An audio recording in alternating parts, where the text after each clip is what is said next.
नमस्कार मित्रों। आज के इस वीडियो में हम आपको माइक्रोसॉफ्ट पावर बीआई की अ, एक झलक प्रस्तुत करने जा रहे हैं।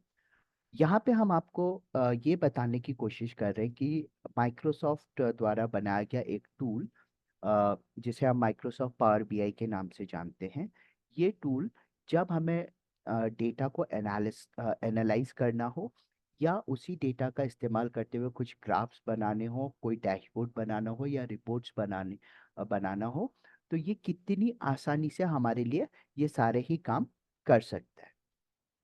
जैसा कि यहाँ पे आप देख रहे हैं, हमने इस डेटा को, जो कि एक्सेल फाइल है, इसमें हमारे पास कुछ डेटा पॉइंट्स हैं, जैसे सेल्स पर्सन का नाम, जिस देश में उसने सेल किया है वो, जो प्रोडक्ट उसने बेचा है वो प्रोडक्ट किस दिन बेचा था या किस तारीख को बेचा है, कितने अमाउंट का या कितने कीमत का उसने प्रोडक्ट बेचा है, और वो जो प्रोडक्ट उसने बेचा था अ, उसको कितने डब्बों में उस कंट्री में भेजा गया।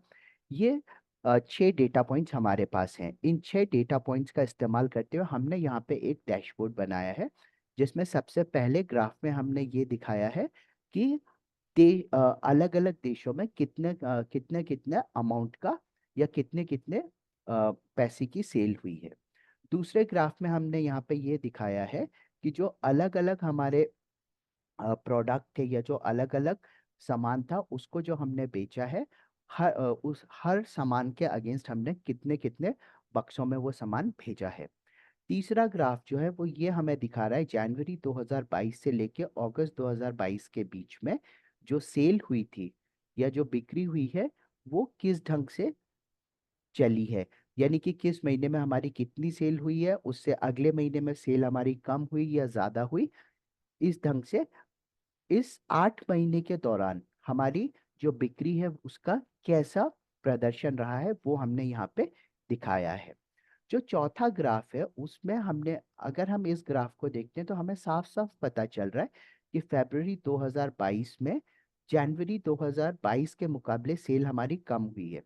तो ये सेल कम हुई है, वहां तक तो बात ठीक है। अब जो अगला सवाल आता है वो ये आता है कि क्या हमारे जितने भी प्रोडक्ट्स थे या जितना भी अलग अलग सामान ये कंपनी बेच रही थी, क्या सबकी सेल कम हुई है या कुछ की सेल कम हुई है, कुछ की बढ़ी है। क्या हमारा जो अलग अलग सामान है या जो अलग अलग चीजें हम बेच रहे हैं, उसमें जनवरी और फरवरी के बीच में सेल कैसी रही। तो ये जो चौथा ग्राफ है ये उसी चीज को दिखा रहा है या उसी चीज को प्रदर्शित कर रहा है। यहाँ पे हम देख सकते हैं कि ये जो दो शुरुआत के जो दो आइटम है, इनकी सेल जनवरी के मुकाबले फरवरी में बढ़ी है, जबकि बाकी के जो 4 आइटम हैं उनकी सेल फरवरी में जनवरी के मुकाबले कम हुई है। तो ये एक डैशबोर्ड हमने बनाया है एक्सेल के इस डेटा का इस्तेमाल करते हुए। यहाँ पे मैं आपको एक चीज बताऊं, ये जो ग्राफ हमने बनाया, ये ग्राफ बनाने में हमें 2 मिनट से भी कम का समय लगेगा, अगर हम पावर बीआई का इस्तेमाल कर रहे हैं तो। अब मेरे कहने भर से तो बातें सिद्ध नहीं हो जाती हैं, तो मैं यहाँ पे आपके सामने एक ऑनलाइन स्टॉप वॉच चलाऊंगा, और यहाँ पे ये हमने एक नया पावर बीआई की विंडो खोली है। इस पावर बीआई की विंडो पे कुछ भी काम शुरू करने से पहले मैं यहाँ पे ये स्टॉप वॉच चलाऊंगा, और ये स्टॉप वॉच लगातार आपको यहाँ पे स्क्रीन पे दिखती रहेगी। फिर हम देखते हैं कि क्या मैंने जो दावा किया है कि ये पूरा ग्राफ हम 2 मिनट से भी कम समय में बना सकते हैं, क्या ये हम वाकई कर पाएंगे या नहीं कर पाएंगे। तो चलिए शुरू करते हैं। तो सबसे पहले जैसा मैंने कहा कि हम यहाँ पे घड़ी शुरू कर देते हैं, ये स्टॉप वॉच। तो ये हमने स्टॉप वॉच शुरू किया और अब हम अपना काम शुरू करते हैं। सबसे पहले हम डेटा लेके आएंगे। डेटा हमें पता है, हमारी एक्सेल फाइल यहाँ पे है, ये हमने फाइल को यहाँ पे अपलोड किया, और जैसे ही फाइल अपलोड हो जाएगी पावर बीआई में, हमारे सामने यहाँ पे ये विंडो आई, हमने इसको सेलेक्ट किया और सेलेक्ट करके इसे हमने लोड कर दिया। लोड करने के बाद जब डेटा हमारे पास यहाँ पे पावर बीआई में आ जाएगा एक बार, तो हम उसको इस्तेमाल करना शुरू करेंगे। तो जैसे ही डेटा हमारे पास आएगा, हमें यहाँ पे डेटा और उसके सारे फील्ड्स दिखना शुरू हो जाएंगे। अब हम सबसे पहले एक ग्राफ बनाते हैं जिसमें हमें कंट्री और उस कंट्री में कितनी की बिक्री हुई है वो बनाना है। तो ये ग्राफ बन गया। दूसरा ग्राफ हमें बनाना है कि हमने कौन से अलग अलग सामान बेचे हैं और उसमें हमने कितने कितने बॉक्सेस बेचे हैं। तो ये ग्राफ भी हमारा बन के तैयार हो गया। तीसरा ग्राफ जो हमें बनाना है, वो तीसरा ग्राफ हमें ये बनाना है कि हमारी जो सेल है वो कैसी हुई। तो हमने यहाँ पे डेट डाला, अमाउंट डाला, और ये 38। चौथा ग्राफ जो हमें बनाना है वो बनाना है हमारा जनवरी से फरवरी के मुताबिक सेल कम या ज़्यादा क्यों।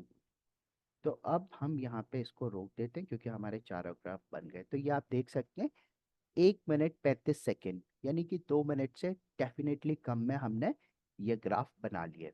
पहला ग्राफ जैसा कि आप देख सकते हैं, पहला ग्राफ यहाँ पे कंट्री के मुताबिक कितनी सेल हुई है।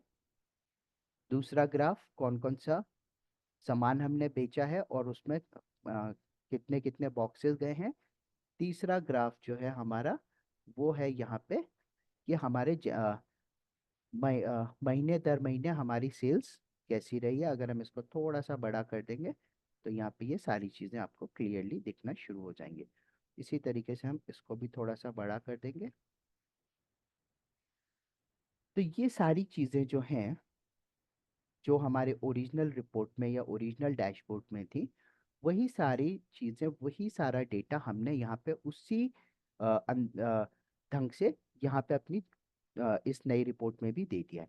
लेकिन यहाँ पे एक चीज़ गौर करने वाली है कि जो हमारे ये हेडिंग्स हैं ग्राफ की, ये बहुत सही नहीं दिख रही हैं। यहाँ पे जो ये वैल्यूज़ हैं ग्राफ की एक्स एक्सिस वाई एक्सिस पे, ये भी हमें बहुत अच्छे से नहीं दिख रही है। तो इसको हमें थोड़ा सा बदलने की ज़रूरत रहेगी। तो अभी फिलहाल मैंने आपको सिर्फ ये बताने की कोशिश की है कि पावर बीआई को यूज़ करते हुए आप ग्राफ्स बहुत आसानी से बना सकते हैं। आप डेटा का एनालिसिस, यहाँ पे ये हमने ग्राफ्स बनाए, यहाँ पे ये हमने एनालिसिस किया, ये हम बड़े आराम से कर सकते हैं। इन सारी चीज़ों को डिटेल में समझने के लिए आप हमारे साथ जुड़े रहें। और इसी सीरीज में आने वाले वीडियोस में कि आप जैसे यहाँ पे अगर आप देखें तो ये अलग अलग तरीके के ग्राफ हैं। तो कौन से तरीके का ग्राफ, आप किस टाइप का डेटा प्रेजेंट करने के लिए आपको इस्तेमाल करना चाहिए। इस ग्राफ में अगर आपको कुछ भी कस्टमाइजेशन करना है या कुछ भी बदलाव करने हैं ताकि आपका डैशबोर्ड या ग्राफ और अच्छा लगे या आपकी ज़रूरतों पे खरा उतरे, वो आप कैसे कर सकते हैं, ये सारी चीज़ें हम इस श्रृंखला के आने वाले वीडियोस में बताएंगे। तो और अधिक जानकारी के लिए या पावर बीआई को और अच्छे से समझने के लिए हमारे साथ जुड़े रहें और हमारे आने वाले वीडियोस को देखें। तब तक के लिए धन्यवाद।